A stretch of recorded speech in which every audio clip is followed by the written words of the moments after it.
अस्सलाम वालेकुम, welcome back to clever cast. आज हम जिस मौजू पर बात करने वाले हैं वो रमज़ान और अवाम।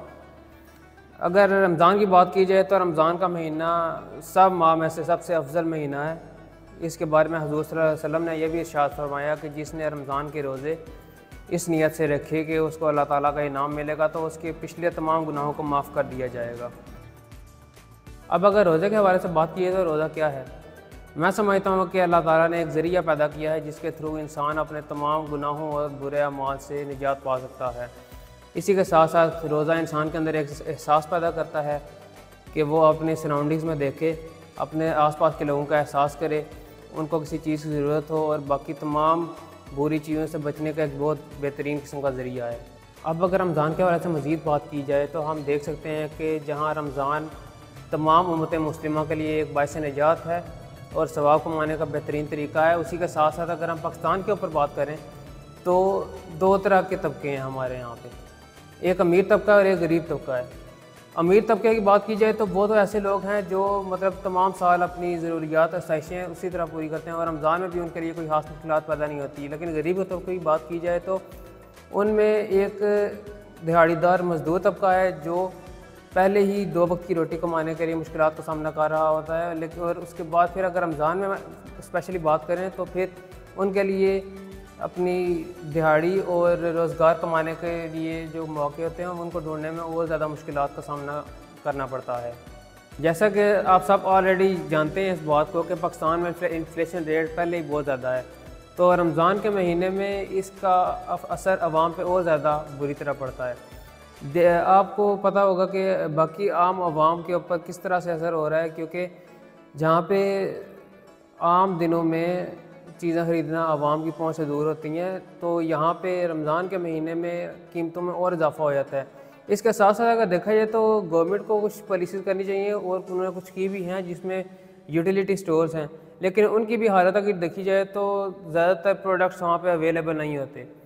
तो गवर्नमेंट को ज़रूरत है कि इसके ऊपर और थोड़ा फोकस करे।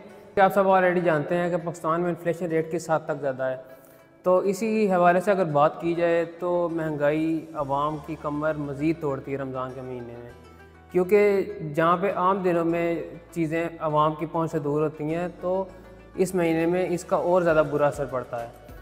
क्योंकि अगर देखा जाए एलीट क्लास के ऊपर कोई खास फ़र्क नहीं पड़ रहा, लेकिन जो आम आवाम है उनका इन चीज़ों को अवेल करना इतना ज़्यादा मुश्किल हो जाता है कि वो या तो मार्केट से शार्ट कर दी जाती हैं या माफिया के हाथ लग जाती है। जिस मार्केट में कुछ ऐसे प्रोडक्ट होते हैं जिनकी आम दिनों के मुताबिक या आम दिनों की निस्बत उनकी खपत रमज़ान में ज़्यादा होती है, तो माफिया उन प्रोडक्ट्स को ऐसे शार्ट करती है या तो वो मिलते ही नहीं है। अगर किसी दुकानदार ने वो चीज़ें रखी हुई हैं तो वो उनको ऐसे दामों पे बेच रहे होते हैं कि वो आम आवाम की पहुँच से इतनी दूर होती हैं कि वो उनको अवेल कर ही नहीं सकते। और एलीट क्लास की मैं मज़ीद बात करूँ तो वो मैंने कुछ ऐसी जगह पे देखी हैं वो फूड पैकेजेस की प्रोवाइड कर रही होती हैं आम लोगों को। तो मैंने अभी पिछले रोज़े मैंने शायद पिछले उससे पिछले रोज़े मैंने एक चीज़ देखी थी कि मेरे घर के करीब ही एक जगह पे फूड पैकेजेस का इंतज़ाम किया गया था और वहाँ पे एक बहुत ज़्यादा क्राउडेड प्लेस थी।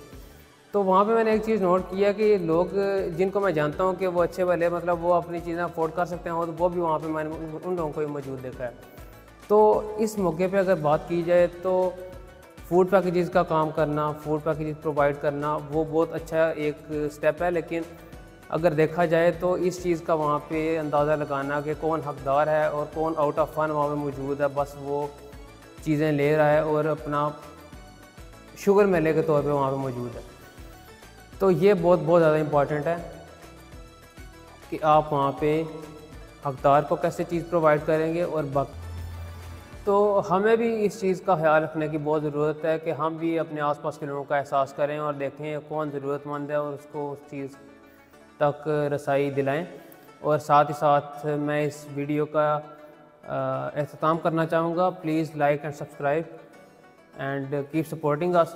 और हाँ, मैं एक बात मज़ीद आपसे कहना चाहूँगा कि इस हवाले से आपके जो फीडबैक्स हैं वो भी हमारे साथ कमेंट्स में शेयर करें। Thank you.